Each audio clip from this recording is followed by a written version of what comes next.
Hi, this is Emily. Welcome back to the channel. I promised to bring you that video on how to make scones, and I am bringing it to you today. Now, I did this video before, part of it, how to measure flour the right way. So if you want to skip, you can skip to the part where I'm actually making the scones. But for those who have not seen the video, this is for you. This is 2 cups of flour I measured already. The flour was sifted before, and I use self-rising flour. And I will tell you that when you're using self-rising flour, you don't have to use baking powder, which I did in this video. It's a mistake that I made. It wouldn't happen again. You notice the spoon fell in the flour, and I just picked it up, and I didn't have to worry because my hands are washed.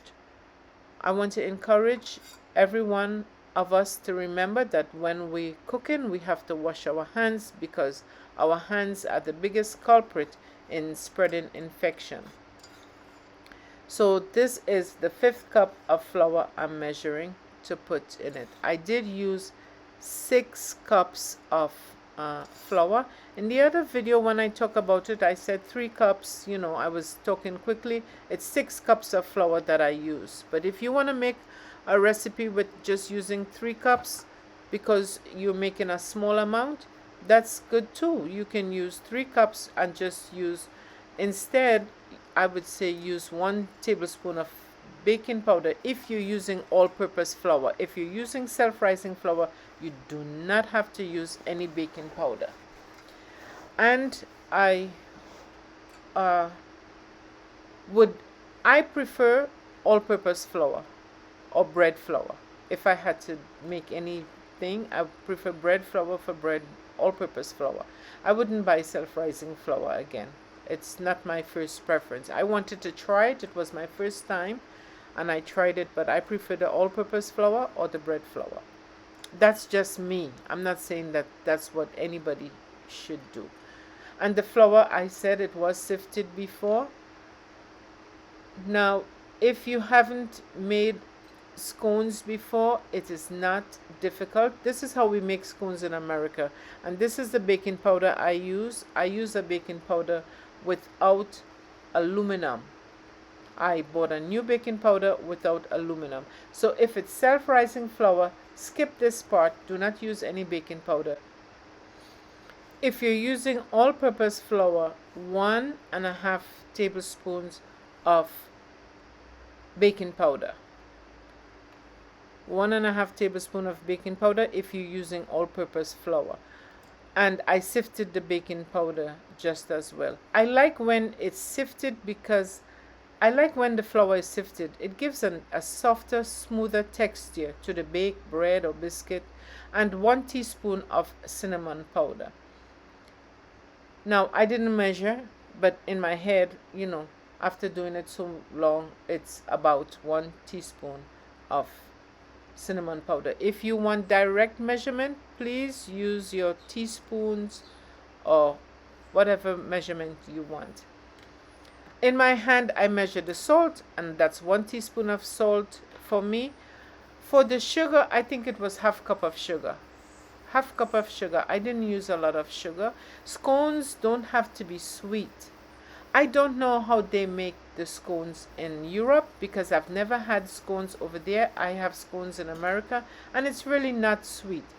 2/3 cup dried cranberry I added. I wanted to give it a little flavor. And 1 stick of butter. 8 tablespoons, 4 ounces of unsalted butter. I prefer using unsalted, and that's what I buy. Now I'm doing the rubbing in method. When I was little and I did home economics, this called the rubbing in method. I think in America today it's called the cutting in the butter, if I'm not mistaken. And here I'm making lemon zest. I'm grating the lemon to make some lemon zest. And Anytime there is lemon zest, you're thinking that something else is going to follow. If you can think what's going to follow before I say it, let me know in the comments what it is I'm going to add next. 1 egg. All I used was 1 egg. I maybe could have used 2, but I didn't think it was necessary. 1 was enough, and I used about a half to 1 teaspoon of vanilla extract, and I just beat that up, get it all combined. You can use whatever extract you have, if you have almond, if you have mixed essence, wherever you are, or you could add a little nutmeg too. Sometimes when you're in the kitchen, you just use what you have. You don't have to make a big thing about it. That's what I have, that's what I use. And I'm using sourdough starter discard. I have some, so I put 2 tablespoons of sourdough discard, half cup heavy cream. And the reason why I use only half cup of heavy cream, because the sourdough discard is wet, and it's better to have less liquid than to have too much liquid. When you have less liquid, you can always add more without having to change up the recipe.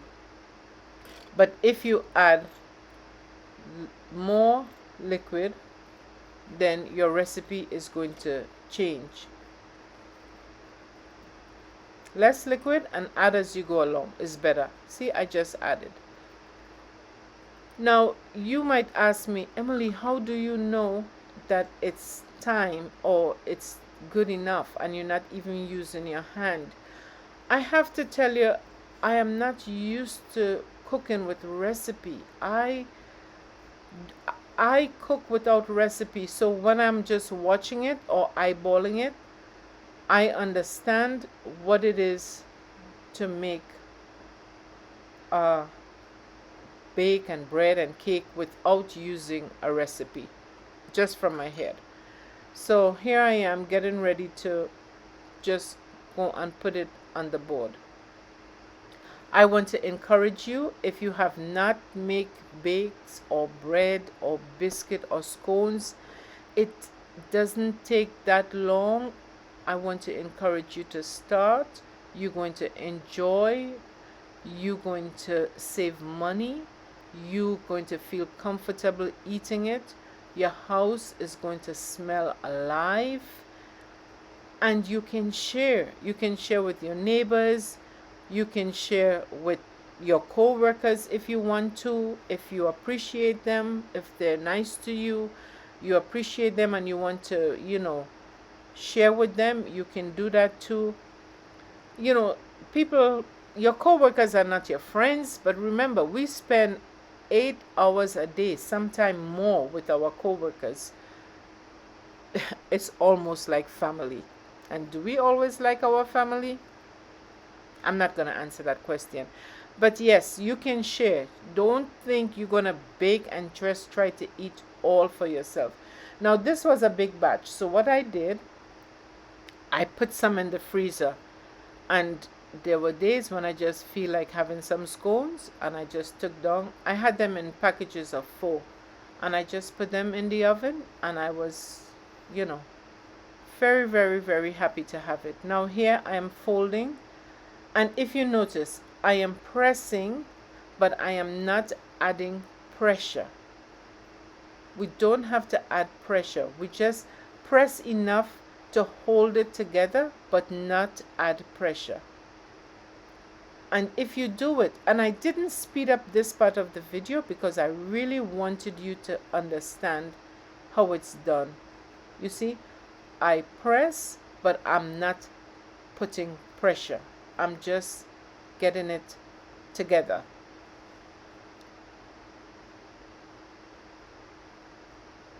I want to encourage you to bake. This is why I'm doing this. And I fold it again. Now, you don't have to fold it so many times.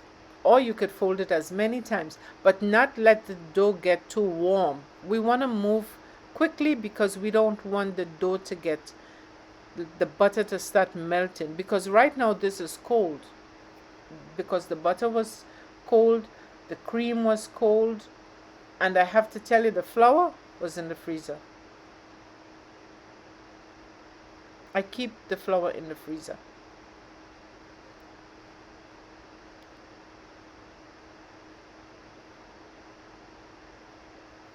So now we're just going to try to shape it up before we cut it. And you will know exactly when it's time that you want to start cutting. Doesn't have to be perfect, but take your time and be patient. Enjoy what you're doing.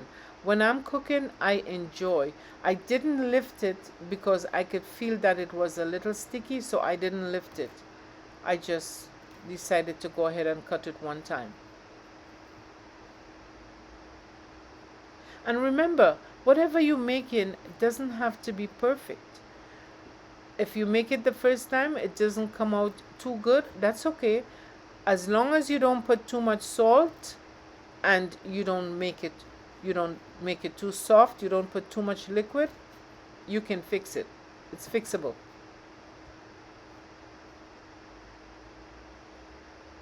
See, it's a little soft, so what I did, I put them in a plate and I put them in the freezer.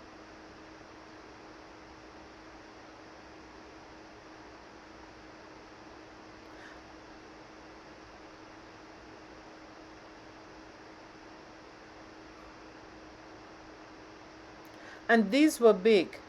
I went ahead and I cut these even smaller. You would see it in the other video, or you would have seen it in the other video. I went ahead and I cut them a little smaller. They lasted me a long time, and I really did enjoy them.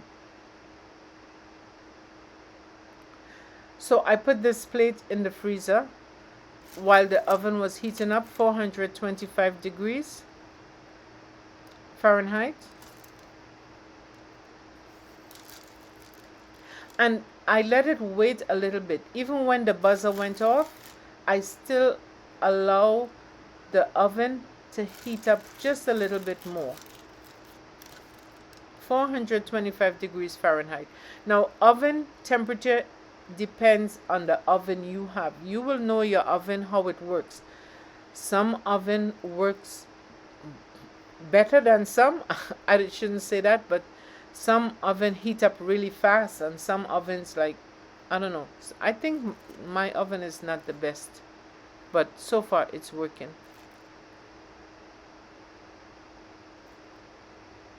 I'm basting the top with some cream. This keeps it moist. It doesn't dry up.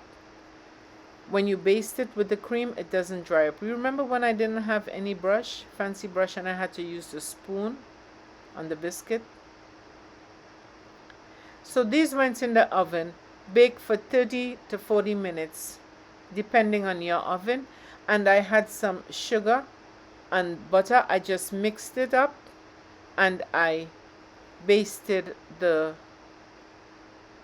scones. How they tasted, you would see that in the other video, or you would have seen that in the other video. I just want to say thank you for watching. I truly appreciate you, and I thank you for your time. I thank you for your time. You are appreciated very much.